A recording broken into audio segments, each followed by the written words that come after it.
Welcome along to the deep dive.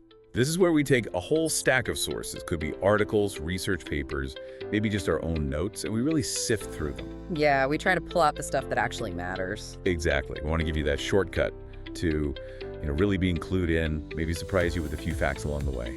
Get those aha moments going. Right. And hey, a really special welcome today if you're joining us as part of Teacher Victoria's ESL class. We're genuinely thrilled you're here. This deep dive is actually designed with your class in mind, so we're excited to explore this topic with you.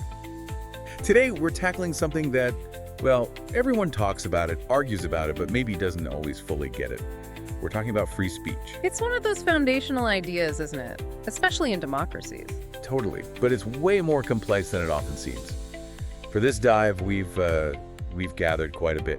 We've got essays looking at legal definitions, philosophical arguments, some really sharp modern takes. Yeah, we're drawing on thinkers like John Stuart Mill, obviously. Yeah, and then more challenging views from Stanley Fish and ZZ Papaturisi Zhang on the digital age, plus solid legal info from places like Cornell Law School's LII.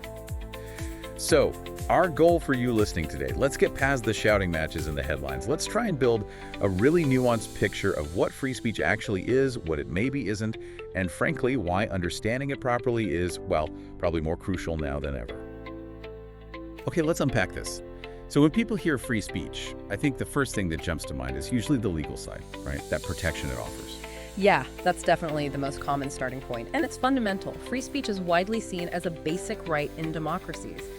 Legally speaking, especially in systems like the U.S. First Amendment, its main job is protecting you, the citizen, from the state, from government censorship. Meaning the government can't just tell you to shut up or stop you publishing something it doesn't like. Broadly, yes. The government generally can't restrict your expression just because it disagrees with it. The Supreme Court in the U.S., for example, has a long history of saying this protection is vital so that, credible voices or unpopular opinions aren't just silenced by those in power. Legally, that's the core protection from government interference.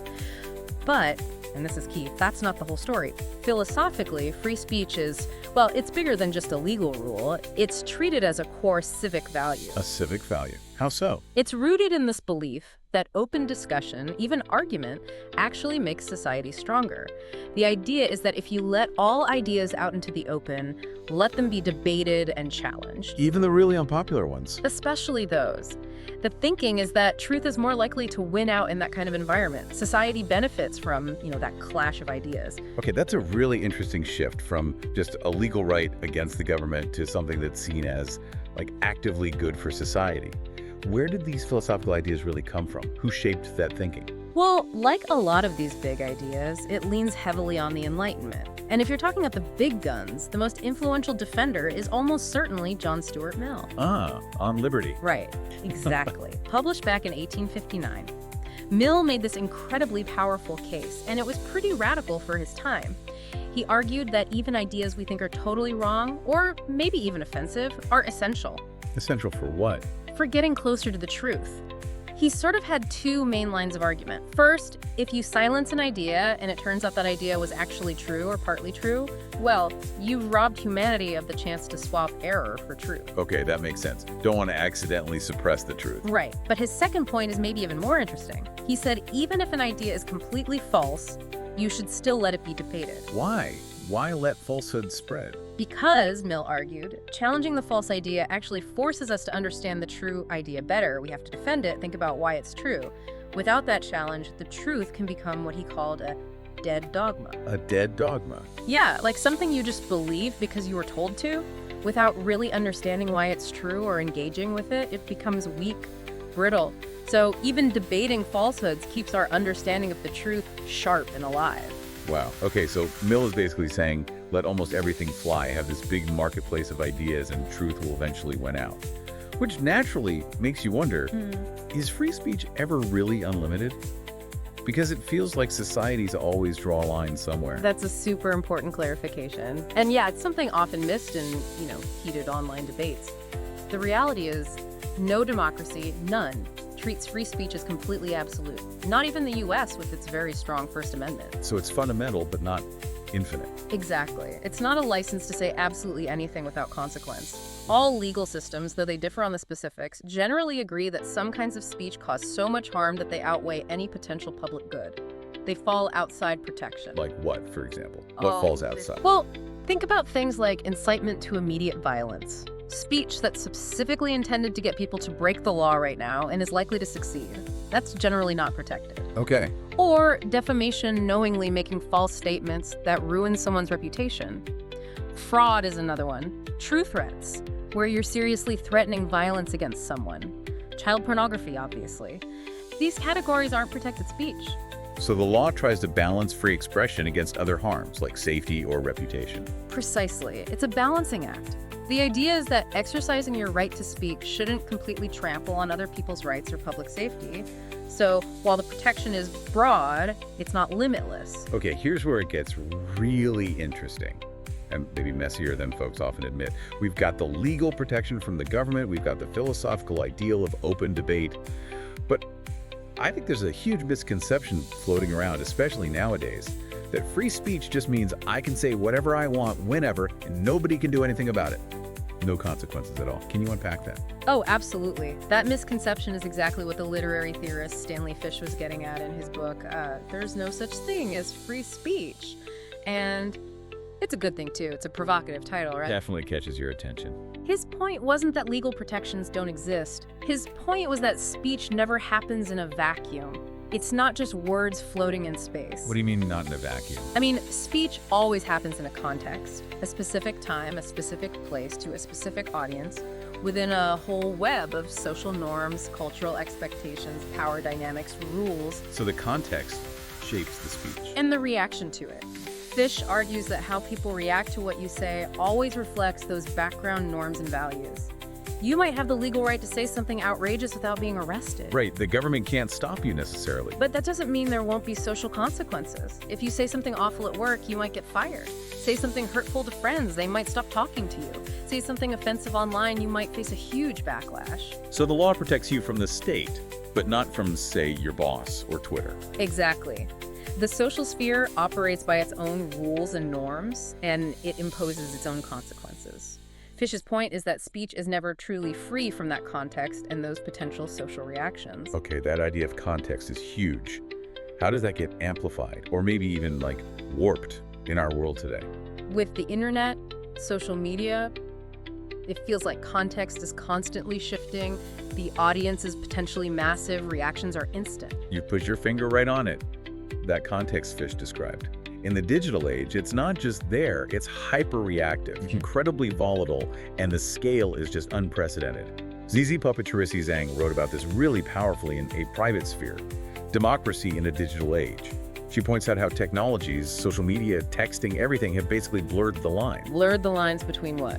Between private and public speech, something you might have muttered to one friend over coffee, or typed in what you thought was a private chat.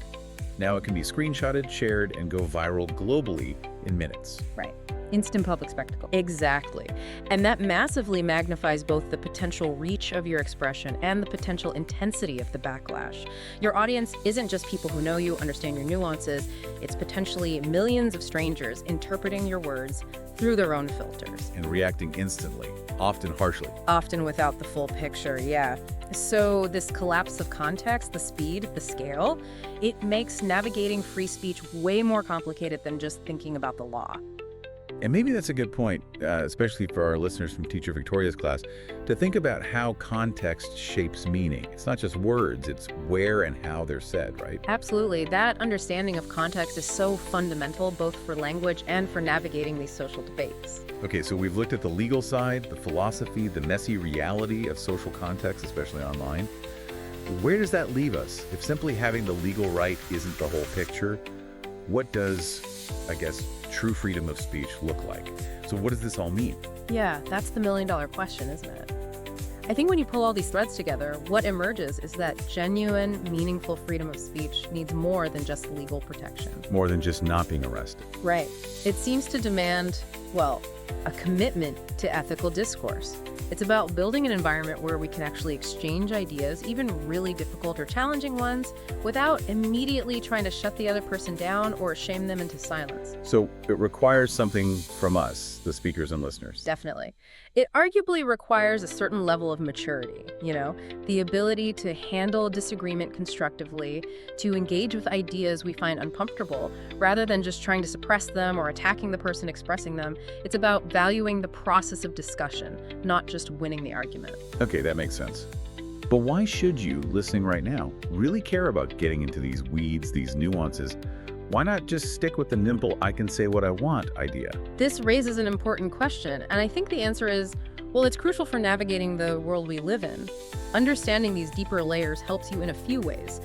First, it helps you cut through the noise. There's so much rhetoric about free speech, often used in misleading ways.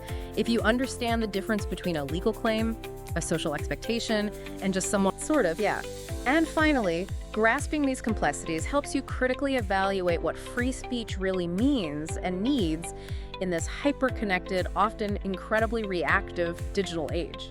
A single tweet can explode globally. Understanding the dynamics helps you navigate that reality, both as a speaker and as someone encountering other speech. Wow. Okay, so we've definitely covered some ground. We started with that core legal idea of protection from the state. Right, the baseline. Then we dove into the philosophy, Mill's big arguments for open debate, finding truth. The marketplace of ideas. Then into the really naughty stuff.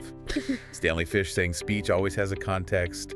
ZZ Papaturasi Zhang showing how the internet blows that context up, turning private whispers into public shouts. The digital amplification effect. And we've kind of landed on this idea that real free speech isn't just about legal rights, but about ethical engagement, a willingness to actually talk and listen, even when it's hard. Exactly. And maybe, just maybe, the ultimate promise of free speech isn't only about my right to speak my mind.